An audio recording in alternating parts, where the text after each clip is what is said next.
बिस्मिल्लाहिर्रहमानिर्रहीम। अजीज तुलबा, हमारी आज की discussion bridge full wave rectifier के बारे में है।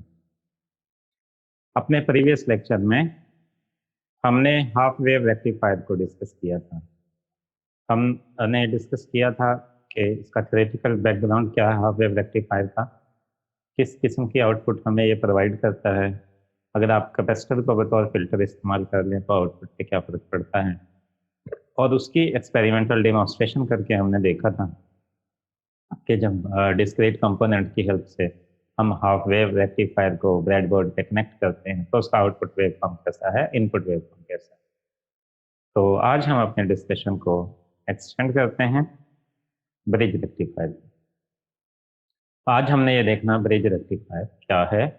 तो ब्रिज रेक्टिफायर एक फुल वेव रेक्टिफायर है जो कि 4 डायोड्स को इस्तेमाल करता है।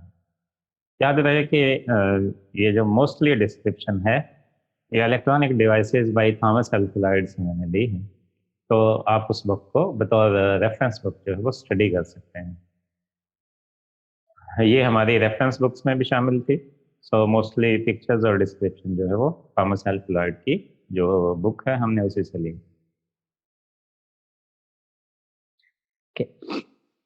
ओके, तो 4 डायोड्स हैं जिनको हमने D1, D2, D3 और D4 जो है उसका नाम दिया है। D1 और D4 के कैथोड आपस में कनेक्टेड हैं और D2 और D3 के एनोड्स आपस में कनेक्टेड हैं। इसमें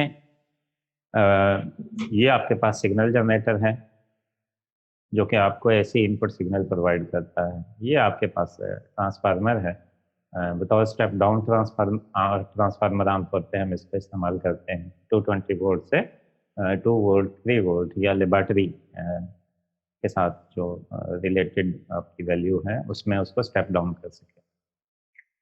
अल्टीमेटली इसकी आउटपुट भी आपके पास एक ऐसी सिग्नल होगा, अल्टरनेटिंग सिग्नल होगा जो कि अपनी डायरेक्शन को वेरी करेगा। अब हम दो केसेस सपोज करते हैं जब पॉजिटिव हाफ साइकिल आता है। तो ड्यूरिंग पॉजिटिव हाफ साइकिल जो अपर पार्ट है, ये पॉइंट जो है आपका, यहाँ पे आपके पास पॉजिटिव वोल्टेज मौजूद है। ठीक है, सो D1 जो है आपकी ये फॉरवर्ड बाइस होगी, राइट। और आपकी जो D4 है इसके एन साइड पे पॉजिटिव आ गया है, D3 के भी एन साइड पे पॉजिटिव आ गया है। या अगर आप इसको ग्राउंड से भी स्टार्ट करें तो इसके इस साइकिल को स्टडी किया जा सकता है। सो ये करंट के फ्लो का साइकिल आपके सामने है। सो पॉजिटिव हाफ साइकिल जो है वो लोड रजिस्टर से पास हो गया। ठीक है, सो ये ग्राउंड से हमने साइकिल को शुरू किया। ठीक है, D2 आपकी जो है ये फॉरवर्ड बाइस है, D1 आपकी फॉरवर्ड बाइस है, और लोड रजिस्टर के अक्रॉस जो है वो आपने आउटपुट वेवफॉर्म लेनी है। इसी तरह नेगेटिव हाफ साइकिल की अगर आप बात करें तो D3 और D4 जो आमने सामने कनेक्टेड हैं ग्रीन कलर से, जिनको आपने रिप्रेजेंट किया है, ये दोनों फॉरवर्ड बाइस होती हैं। ये थ्योरी आप जो है वो थ्योरी में पढ़ भी चुके होंगे, इसकी वर्किंग कैसे है। ठीक है, सो नेगेटिव हाफ साइकिल जो है वो पास हो। ठीक है, सो ये देखिए, ये पॉजिटिव हाफ साइकिल के लिए आपको आउटपुट मिली और ये नेगेटिव हाफ साइकिल के लिए आपको आउटपुट मिली। तो नेगेटिव हाफ साइकिल भी पास हो गया। तो 2 डायोड आपके जो है वो पॉजिटिव हाफ साइकिल के दौरान फॉरवर्ड बाइस होते हैं और 2 डायोड हमारे जो है वो नेगेटिव हाफ साइकिल के दौरान फॉरवर्ड बाइस होते हैं।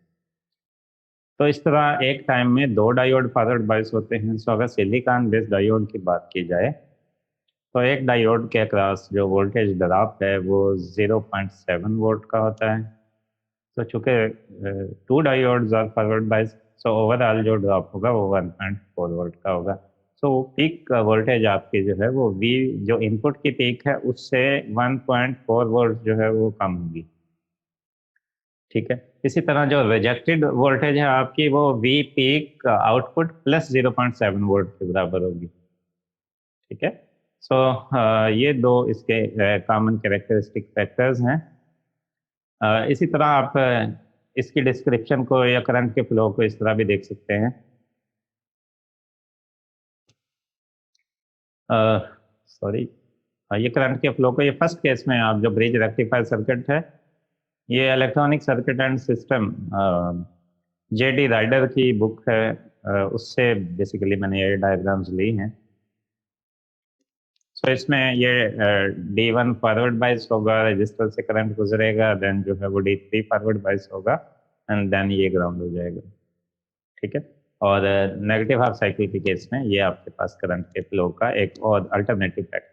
सो दो डिफरेंट बुक से आप देख के जिससे आपको बेहतर जो है वो अंडरस्टैंडिंग होती है, आप उसको अंडरस्टैंड कर सकते हैं।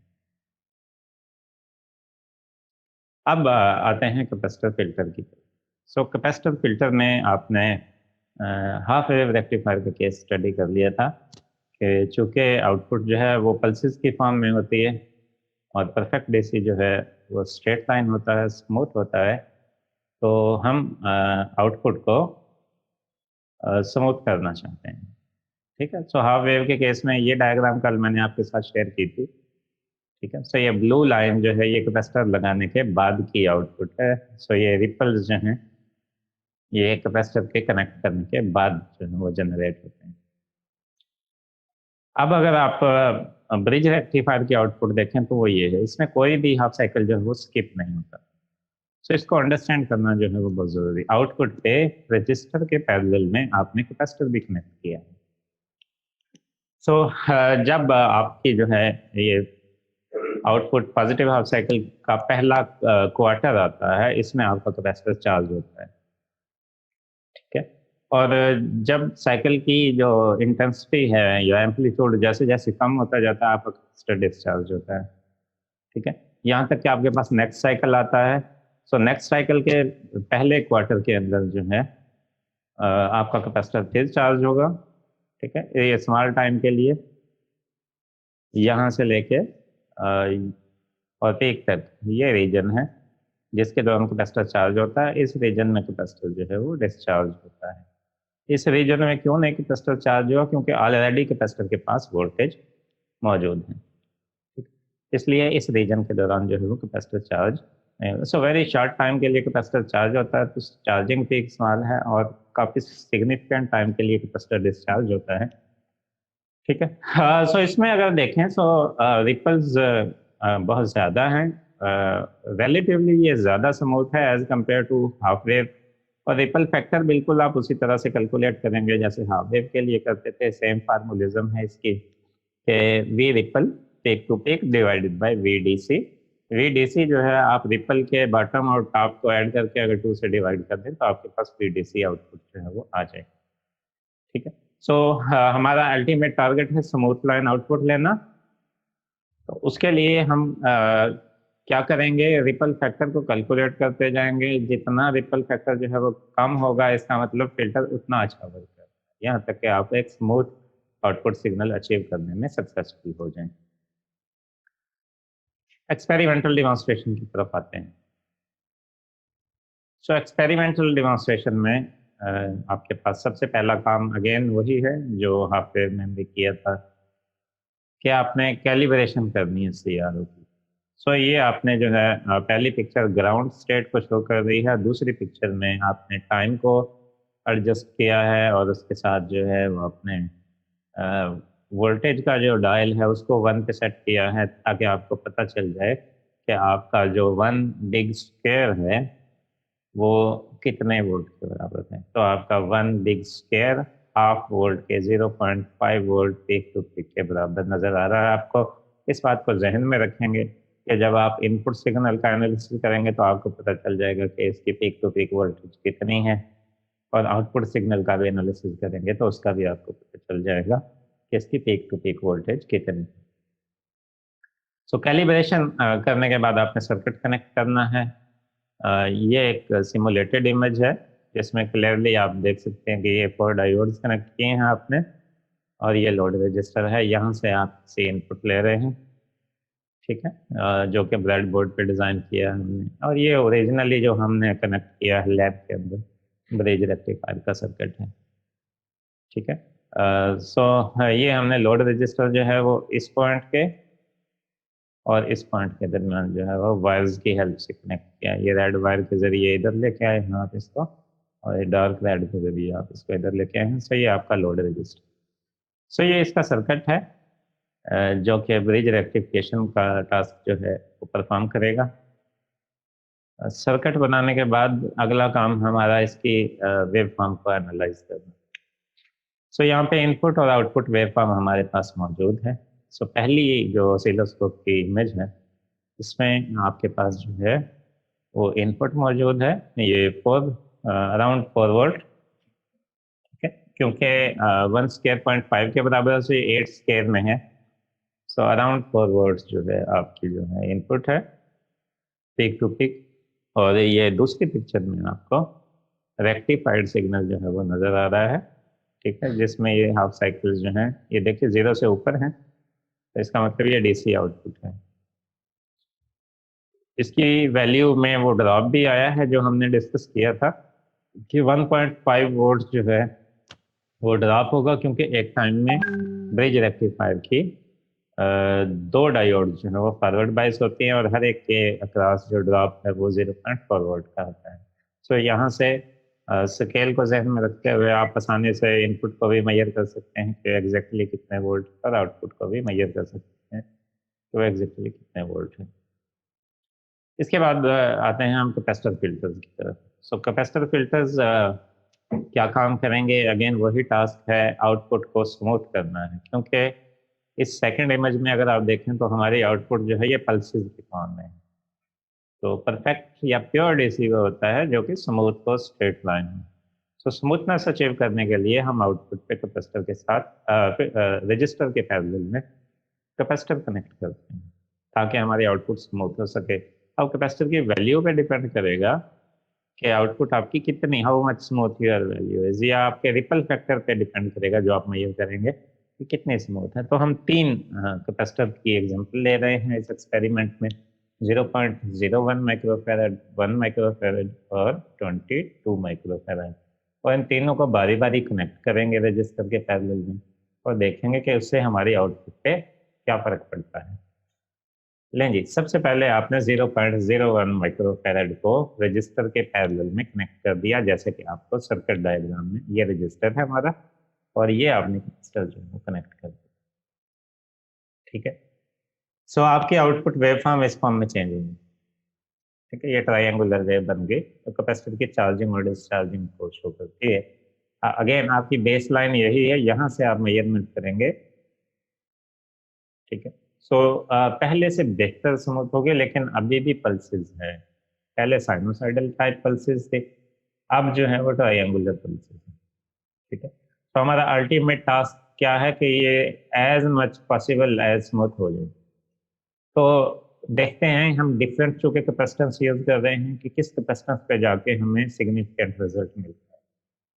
फिर आपने कैपेसिटर को रिप्लेस किया और 0.01 की जगह आपने 1 माइक्रोफैरड जो है वो कनेक्ट किया, तो दिस इज योर आउटपुट, ये आपके सामने है। सो आप देखें कि जो रिपल्स हैं उनकी विड्थ जो है बहुत कम हो गई है, ठीक है। So as compare to the previous result ये ज़्यादा स्मूथ है। तो कैपेसिटेंस के बढ़ने से स्मूथनेस जो है वो इम्प्रूव हुई है। इसी तरह अगर आपने 22 माइक्रोफैरड का कैपेसिटर जो है वो आउटपुट पे कनेक्ट किया, तो उससे हमारी आउटपुट जो है वो बहुत ज़्यादा स्मूथ हो गई है। अगर आप इसमें रिपल्स देखना चाहते हैं तो आपको स्केल एडजस्ट करनी पड़ेगी, अदरवाइज अब आप इसको देखें तो ये आपको नियरली एक स्ट्रेट लाइन आउटपुट जो है वो नज़र आ रही है, ठीक है। सो ये हमारी डिस्कशन थी आज के एक्सपेरिमेंट की ब्रिज रेक्टिफायर के बारे में। सही, उसे किस हवाले से बेहतर है, इसकी एफिशिएंसी आप मेजर करेंगे, इसका रिपल फैक्टर आप मेजर करेंगे और देखेंगे कि as compare to half wave rectifier इसकी एफिशिएंसी कितनी ज़्यादा है, कितनी इम्प्रूव हुई है, इसका रिपल फैक्टर जो है वो क्या है, वो भी आप कैलकुलेट करेंगे। डिफरेंट कैपेसिटर के रिजल्ट्स वेव फॉर्म को भी आप ग्राफिकली जो है वो ड्रा करेंगे। डिफरेंट जो आपके पास रजिस्टर भी आप कनेक्ट कर सकते हैं, आउटपुट पे लोड रजिस्टर की वैल्यू जो है उसको एडजस्ट कर सकते हैं, ठीक है। 1 किलो हम ले सकते हैं, 4.7 किलो हम ले सकते हैं, या आप 10 किलो हम के रजिस्टर को इस्तेमाल करके आउटपुट ले सकते हैं। So 3 possible resistors and 3 possible capacitors को आप यूज करके इसका रिजल्ट जो है वो देखेंगे कि उसमें क्या फर्क पड़ता है। ठीक है जी, आज के लिए यही हमारी डिस्कशन थी। मैं उम्मीद करता हूँ आपको हमारी डिस्कशन जो है वो समझ आई होगी। इस हवाले से अगर आप कोई क्वेश्चन पूछना चाहें तो आप पूछ सकते हैं। अभी मैं आप लोगों के माइक्स को ओपन करता हूँ for questions. Yes, is there any question? Sir ji, ये कैपेसिटेंस जब हम बढ़ाते हैं तो ये रिपल फैक्टर कम कैसे होते हैं, मतलब इसके पीछे फिजिक्स क्या है? आप चार्जिंग और डिस्चार्जिंग टाइम का कंसेप्ट जो है वो यहाँ पे देखेंगे। कैपेसिटर का चार्जिंग टाइम का क्या रिलेशनशिप है, डिस्चार्जिंग टाइम का क्या रिलेशनशिप है, ठीक है, कैपेसिटेंस के साथ, तो आपको ये बात समझ में आ जाएगी। स्लो, ज़्यादा कैपेसिटेंस जो है उससे स्लो चार्जिंग और स्लो डिस्चार्जिंग होती है।